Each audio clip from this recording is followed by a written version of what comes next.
A paz do Senhor Jesus a todos. Amém?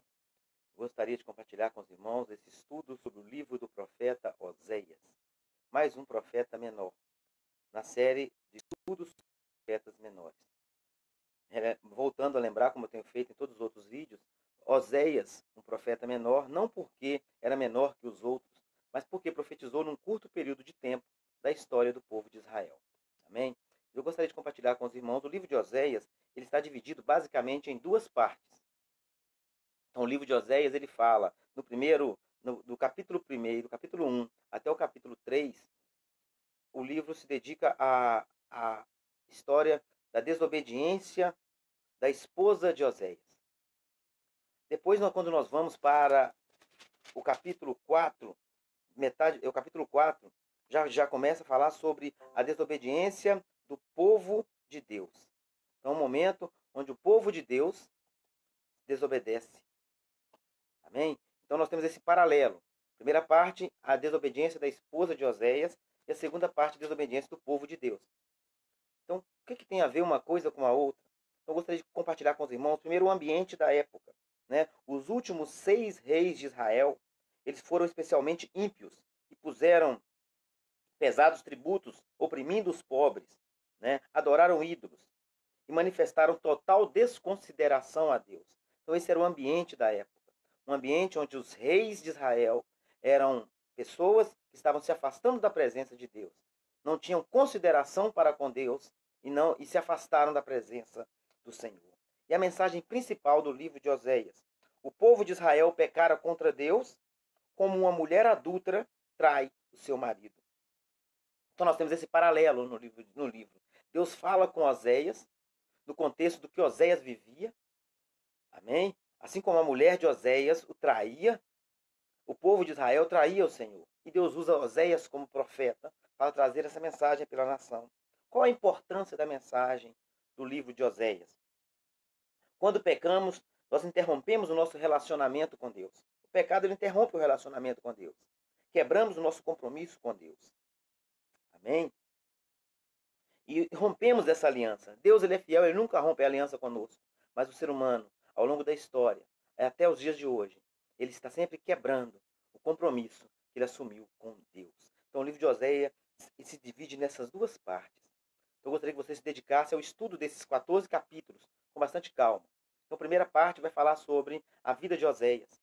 Então no capítulo 1, no versículo 2, né, diz assim: o princípio da palavra do Senhor por Oséias, disse, pois o Senhor a Oséias: vai, toma uma mulher de prostituições, filhos de prostituição, porque a terá, porque a terra se prostituiu, desviando-se do Senhor.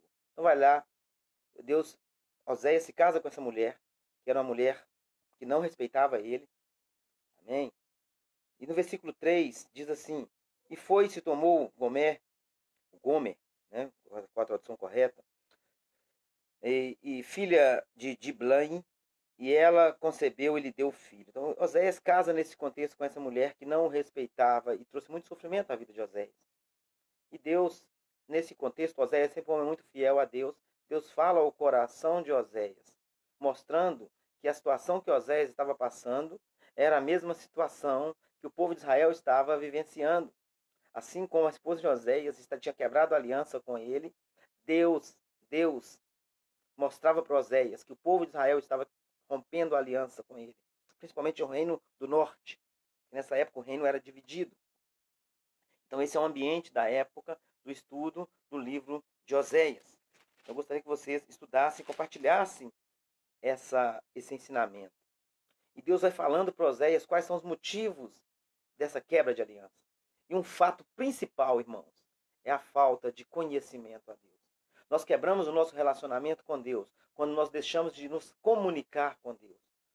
O relacionamento ele está atrelado a conhecer a pessoa com quem estamos nos relacionando. A Bíblia fala no Oséias capítulo 4, versículo 6, o meu povo foi destruído porque lhe faltou conhecimento. Porque tu rejeitastes o conhecimento, também eu te rejeitarei. Então, quando nós rejeitamos o conhecer a Deus, o nosso relacionamento com Deus fica comprometido.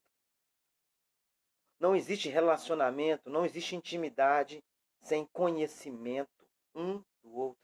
Deus nos conhece intimamente. E o Senhor se alegra quando nosso coração se volta para um relacionamento com Ele.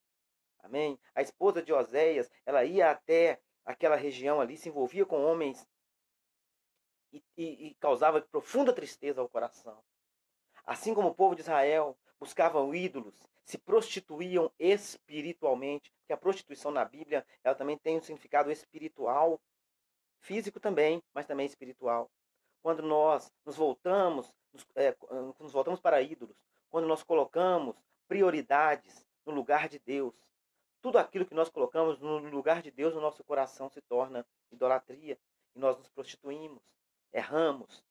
E o principal motivo disso é a falta de conhecer, é a falta de ouvir Deus. Por isso que é importante, nós como cristãos, no mundo que nós vivemos, nós precisamos ter um tempo para ouvir a voz de Deus. Se nós não comunicarmos com Deus, nós vamos perdendo a intimidade com Ele.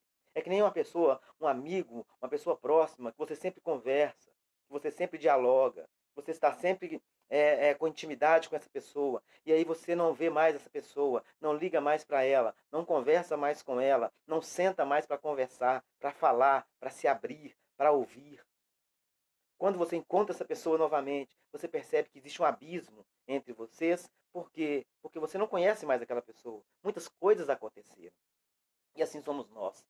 Nós não podemos deixar de nos relacionar com Deus. Como que nós nos relacionamos com Deus, pastor? Nos relacionamos com Deus através do estudo sistemático da Bíblia Sagrada. Nos relacionamos com Deus através dos nossos momentos devocionais. Nos relacionamos com Deus cultuando a Deus, porque a igreja ela foi constituída pelo Senhor, e a igreja é lugar de adoração, a igreja é lugar de cultuar. Cultuar é importante, por mais que muitas pessoas tenham levantado vários discursos de que não precisa de cultuar, não precisa de ir à igreja. É importante irmos na igreja, porque na igreja nós recebemos palavras direcionadas para nossas vidas.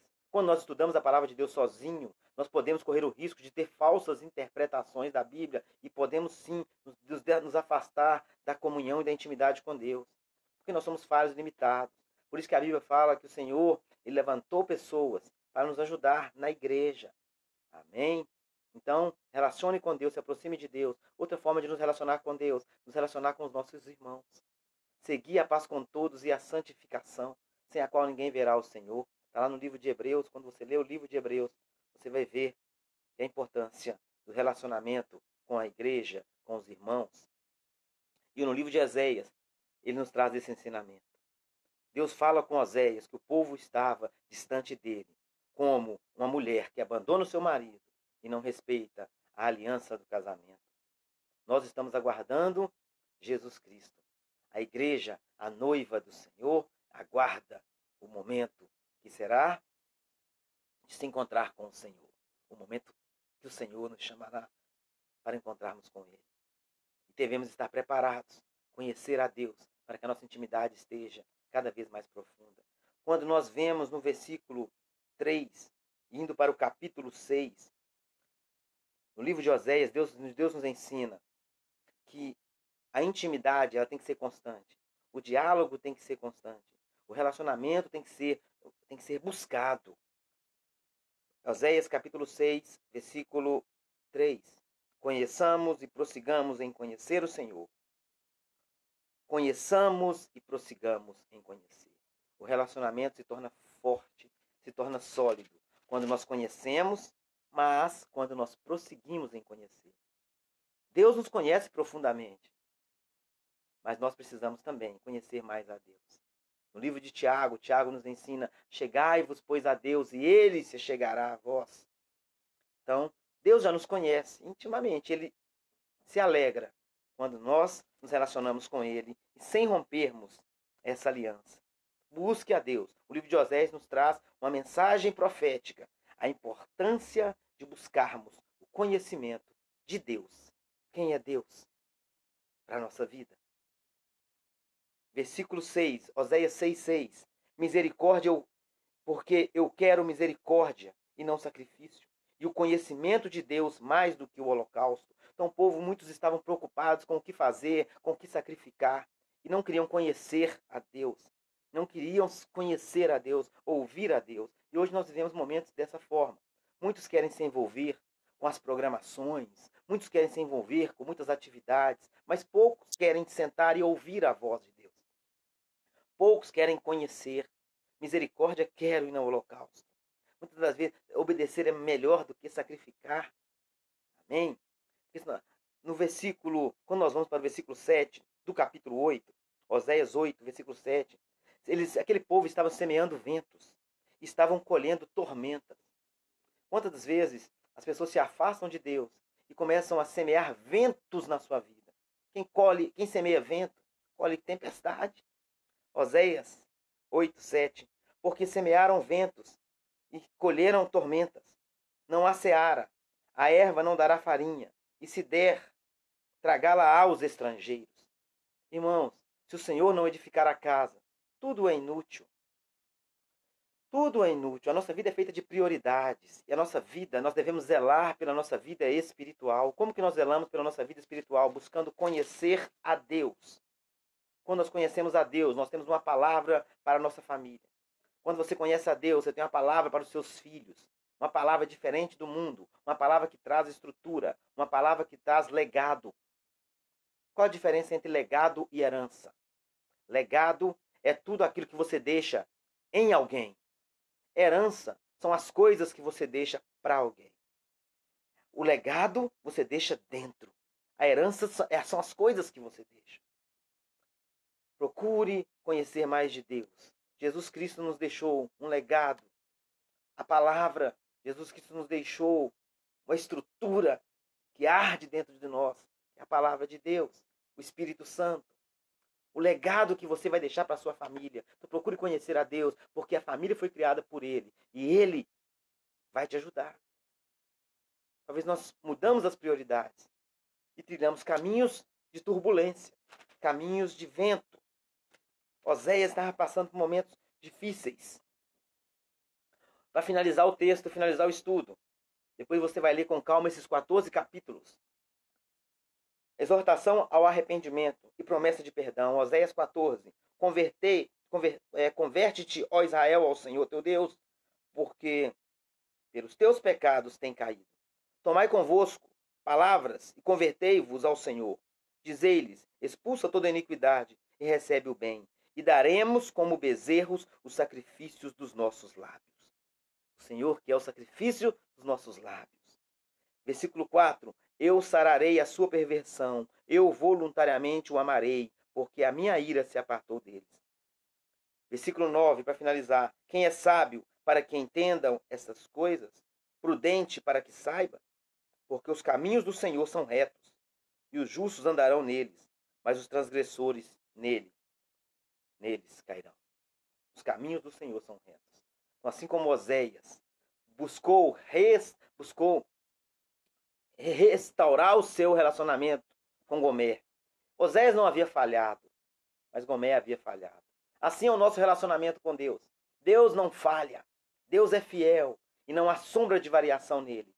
Mas nós erramos, nós falhamos e muitas vezes quebramos a aliança que fizemos. Deus não quebra aliança conosco, mas nós erramos muitas das vezes e interrompemos o nosso relacionamento com Deus. Eu convido você a restaurar o seu relacionamento com Deus. Só você e Deus. Leia esse texto, estude esse livro e depois ore ao Senhor. Peça a Ele, assim como o salmista, ele orou dizendo, Senhor, vê se há em mim algum caminho mau e guia-me pelo caminho eterno.